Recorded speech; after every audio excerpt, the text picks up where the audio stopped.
Hello everyone, welcome to Newcastle Fans TV. So have a look at that.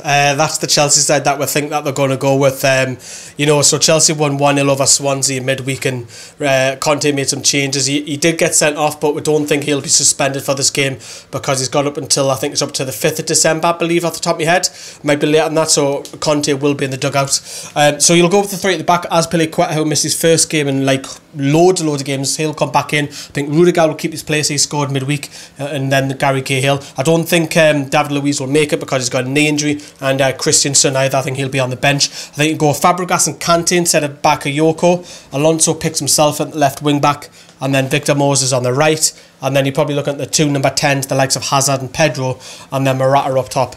And it's then a question of it's kind of like, do you know when we played Man United, if you stop Martial, then can you stop Mata? If you don't stop Mata, can you stop Rashford? If you don't stop Rashford, and so on and so on.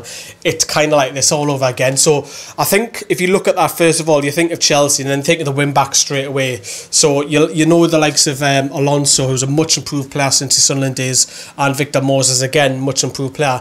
You've got to have to try and stop those two out wide. So you're probably going to have to ask the likes of Matt Ritchie then to help out DeAndre Yedlin, because those two, in particular Yedlin, in the last two games hasn't been great. Also, then you've got to look at the left flank as well. You know, I think Javi Manquillo will probably come back in for Chancellor Mbemba, I would think. Maybe I'm wrong, but that also means that Jacob Murphy's going to have to look after Victor Moses. They're going to have to get back. But then, if you've got the wings sorted out, fantastic, you've got them sorted out, and then you're going to have to stop Cesc Fabregas. That's why I think the number 10, which probably be Jose Perez, he will work hard and try, and I wouldn't be too surprised if Jose Perez, when we don't have the ball, sits on Fabregas. Keep an eye out for that during the game as well. So, because we just know he's got an absolute world-class pass on him. He doesn't like Hollywood ball him, he just casually clips him into whoever he needs to get him through to, and he's an absolute world-class passer at the ball. So yeah, you've got him sorted, fantastic. And then you've got to look at, for me, in the top 10 in the world, Eden Hazard. How do you stop him?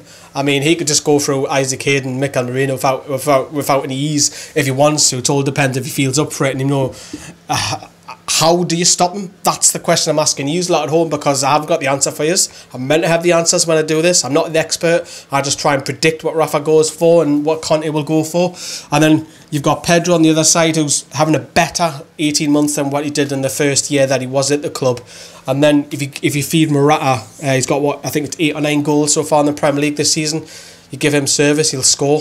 So you're going to have to then look at, right, okay, so you're going to have to ask Florian Lejeune, who's looked a little bit suspect of late, to try and be in tandem with Kieran Clark. For me, I'd rather have Chancellor Mbemba in the middle than left back for that. And you probably say, okay, so if you're playing Chancellor Mbemba at centre back, he's fluent French, makes obvious chance to play obvious to make it with Florian Lejeune, but I don't think Rafa will go with that. I'm just speaking in hindsight. And then you've got Kante, who will literally run all over the place for you. He's like 2 men already.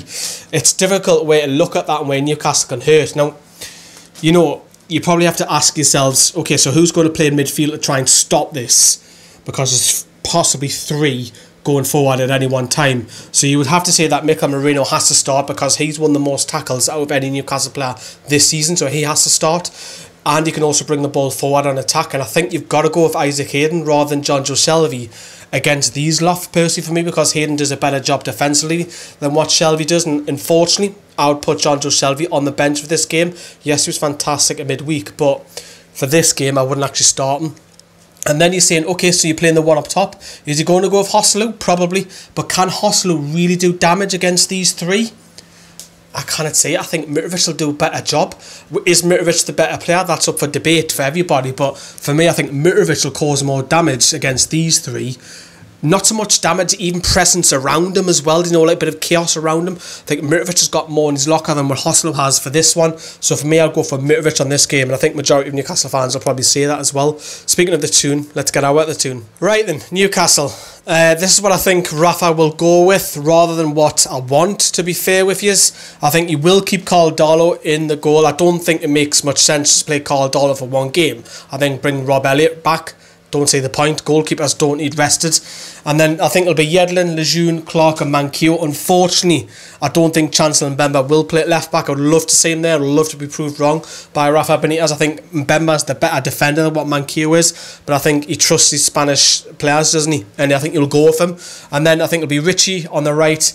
Hayden will come and stay, and I think Mika Marino will stay. I think you're going to look at Jonjo Shelvey as a touch upon. I think he will be on the bench, and then Jacob Murphy continue left wing despite Rolando Aarons doing a probably an impact appearance on that left flank against West Brom. I think Perez will play in the number 10, and unfortunately, I think he will go with Hoslu, but if he picks Hoslu, let's get behind him. Let's not slate him. You know, yes, he's not firing on all cylinders, but once he's picked, let's get behind the lads, right? Let's not twist, right, about it. Right, so you probably be tell that it's not normally the 4-2-3-1 formation, because I think a lot of the time you're going to have Jacob Murphy back here and Matt Ritchie back here as well, helping out, doubling out, as I've touched upon. So it might be almost like a back six at certain points of the time. But I think this is why, if we can, and it is a massive if we can get on the ball, and I'm telling you that's huge if, he's got the abundance of talent to move the ball forward with running as well, whereas Hayden can't do that,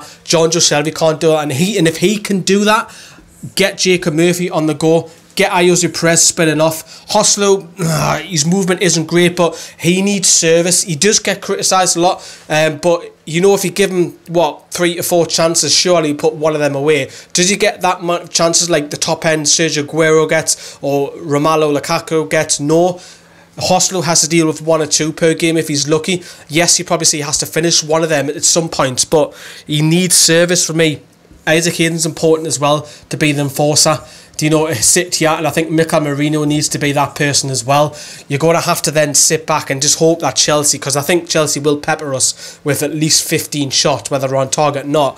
It's all about can we defend as a team, because we've been letting in goals left, right and centre. And to be honest with you, as a touch upon, I'm struggling how to find to stop Chelsea, because I think if we can get the ball and score a goal, I generally think it's down to Mika Marino how well he plays. If he plays well, I think we'll have 1 or 2 chances. If he doesn't, I think we'll struggle to get out of our box onto halfway line. He can do that. And then you probably say, yeah, you've got the likes of Rolando Aarons to come on later on to stretch the defence, Jonjo Shelvey, Alexander Mitrovic, and I don't think that's a bad thing, you know, if they do come from the bench, because if we're 1-0 down, 2-1 down, and we've got like 20 minutes to go, look at our bench, you know, against West Brom, that was promising. Jonjo Shelvey had his best 15 minutes throughout probably the whole entire season, and he played just 10 to 15 minutes, so it gives players a chance to prove themselves. And again, you know, if he doesn't bring in the goals, let's not get on his case during the game. Let's support him. Worry about it afterwards. I think Ayoze Perez is key, as a touch upon, to stopping the likes of Fabregas and Kante moving forward. So he's got to work hard for me. He's going to have to press all over. He's got to be knackered. And then you'll probably see maybe a change later on in that number 10. Matt Ritchie works hard. He had a much better game against West Brom. We need to see more of that as well. Great from the set pieces as well. Hopefully his hand's not too bad. You know, as I touched upon, Jodri Edlund's had a couple of really bad games defensively, and he's going to be up against the likes of Alonso on that left flank at some point, and during the game as well.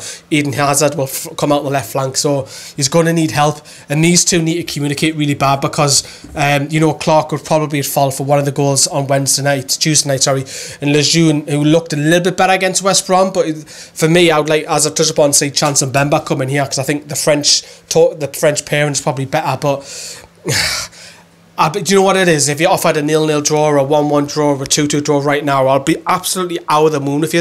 I haven't got a Scooby-Doo how to beat Chelsea. I mean, I'm not the expert, as I've touched upon earlier on. I'm just here to try and predict what will go on. But I generally think it's this fella, down to Mika Marino for me. Let me know how we can win it. Cheers. See you, bye.